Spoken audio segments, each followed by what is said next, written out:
Hello guys, আমি এখন সিমলাগড়ে যাচ্ছি পুজো দিতে। অনেক দিন ধরেই ভাবছি যাব মায়ের মন্দিরে পুজো দিতে, তা যাওয়া হচ্ছিল না। তা আজকে ওয়েদারটাও ভালো আছে, তার জন্য আজকে যাচ্ছি মায়ের পুজো দিতে। এর আগে অনেকবারই গেছি ওই সিমলাগড়ে মায়ের পুজো দিতে, তা আজকে যাচ্ছি। চলো দেখতে থাকো বন্ধুরা। একটু গেটে অপেক্ষা করছি, এখনও আসেনি, মনে হয় ওইদিকে গেছে গাড়ি নিয়ে। তা আসুক, আসলে তারপরে যাব। যেহেতু মাল এসছে এই জন্য দোকান থেকে উঠবো। এখান থেকে এই যে গাড়ির মধ্যে মাল এসছে, তাই জন্য এখানে চলে এসছে।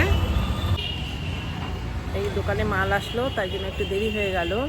তা হয়ে গেছে ভাই, হয়ে গেছে মাল কমপ্লিট, খালি হয়ে গেছে। তা এখন যাবো, বেরোবো। এই সুমন্তদের বাড়িতে যাওয়ার কথা ছিল, যেতে পারিনি, তাই ও রাগ করেছে। তা তোমাদের ওখানে কিসের মেলা হয় এটা? কালী সেতলা। কালী সেতলা কতদিন থাকে এটা? 3 দিন পুজো হয়। 3 দিন পুজো হয়। তা ঠিক আছে, নেক্সট বার যাবো, কিছু মনে ভেবো না। আর পারলে তার মধ্যেও যাবো, এর মধ্যে একসময় আমাদের ওই পুজোর সময় গেলে, হ্যাঁ পুজোর সময় গেলে প্রচুর আনন্দ পাবেন। ওখানে প্রচুর বাজি করে, এরকম বড় বড় বোম করে। ঠিক আছে, বাজি না হলে অন্য সময় যাবো। হ্যাঁ, সেই পুজোর সময় যেতে হবে এমন তো না, এমনি অন্য সময় যাবো, সময় করে ঠিক যাবো। যাবেন দূর থেকে? হ্যাঁ হ্যাঁ যাবো। গ্রাম এলাকায়। কোথায় যেন তোমাদের? দেবীপুর। দেবীপুর থেকে 11 কিলোমিটার যেতে হবে। মিষ্টি আনতে গেছে ওই দোকানে, শ্রীকৃষ্ণ মিষ্টির দোকানে এখন মিষ্টি আনতে গেছে। তা আমি বসে আছি, তা এখন আনুক মিষ্টি। এই যে গাইস, আমরা এখন মন্দিরের সামনে চলে এসেছি। দেখো কি বৃষ্টি হচ্ছে, মুষলধারে বৃষ্টি হচ্ছে। তা আমি এখন বেরোতে পারছি না, এই যে এখন এতটাই বৃষ্টি। আসলাম, দেখো মন্দির কি বৃষ্টি, ঝড় বৃষ্টি এখানে হচ্ছে। তাই এই মিষ্টি কেনা হয়ে গেছে, এখন মাকে পুজো দেবো। যেই এখানে থামলাম, তখন ওখানে বৃষ্টিটা নেমেছে।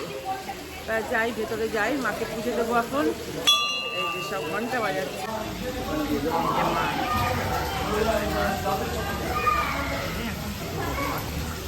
নমো অধিপতয়ে দেবায় বিষ্ণবে নমঃ। পুষ্পে পুষ্পে মহাপুষ্পে সুপুষ্পে পুষ্প সম্ভবে পুষ্প চায়াবাকিনে হুম ফট স্বাহা। এটা ঘরে রেখে দেবে, 3 দিন পরে জলে দিয়ে দেবে। ওই ইয়েগুলো নেই, কাপড়গুলো এক্সট্রা নেই? হ্যাঁ আছে। একটা দাও না, তোমার বাড়ি থেকে। আচ্ছা, এটা মামনি বাড়িতে পড়বি। এটা মায়ের সিঁদুরটা দিলাম। হ্যাঁ,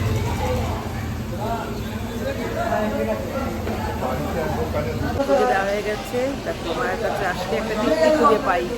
হ্যাঁ, কত সুন্দর পরিবেশটা, দেখো খুব ভালো লাগে। এখানে প্রায় আসি, মাঝে মাঝে চলে আসি। আগে প্রায় আসতাম, এখন আসাটা কম হয়ে যায়, তাও আসি মায়ের কাছে। আর ইয়েটার নামটা বলা গেলে না? সুব্রত সরকার, আলিমগঞ্জ রোড। হ্যাঁ, আর ইয়েটা দোকানের ব্যবসার স্থানটা শ্রী গণেশ টিউবার অ্যান্ড স্বামী। শুভ গণেশ টিউবার স্বামী রায়নতি চাপনায়া সর্ববিঘ্ন নাশন। এই যেখানে কথা বলি দেয়, মায়ের যখন বাৎসরিক পুজো হয় তখনই এখানে দেয়। অনেক বছরের মায়ের কাছে আসলে কেমন লাগে তোমার? খুবই ভালো লাগে। মার কাছে আসবে সন্তান, কান্না ভালো লাগে। তুমি তো অনেকদিন পর আসলে, আগে তো আসতে প্রায়। আগে যখন সময় পেতাম রাতে এসে পুজো দিয়ে যেতাম। অনেকদিন পর আসা হলো। তাও আর- জাগ্রত মা, হ্যাঁ, সিমলাগড় কালীবাড়ি মা, সবাই এসো মাকে পুজো দিয়ে। জয় মা, জয় মা, জয় দক্ষিণা কালী মা। হ্যাঁ, আমরা যে এসেছি তখনই বৃষ্টিটা আরম্ভ হয়ে গেছে।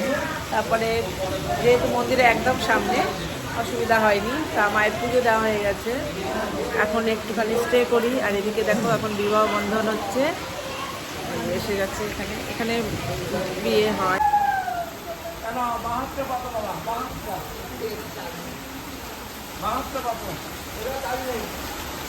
আচ্ছা, ডানাতে করে আমার পাশে আমি পুরো আমাদের ডুবিয়ে ধরো। আর মা উঠবে।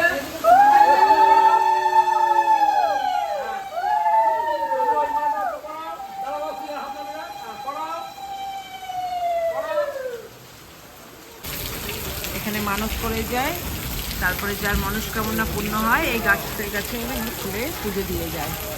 এই যে যাই, পুজো দেওয়া হয়ে গেছে, এবার রাতও হয়ে যাচ্ছে, যেহেতু অনেকটা দূর বাড়ি যেতে হবে। তা এখন আমরা চলে যাচ্ছি। আর ওদিকে বিয়ে হচ্ছে, তা ওদের বিয়ে হোক, আমরা বিবাহ বন্ধনে আবদ্ধ হোক, আর আমরা চলে যাচ্ছি। টাটা। লাগছে, খুব ভালো। এই ফার্স্ট টাইম বিয়ে দেখলাম, খুব ভালো লাগছে। সুখে থাকুক, ভালো থাকুক, মায়ের কাছে এই প্রার্থনা করি। আমরা যাচ্ছি এবার।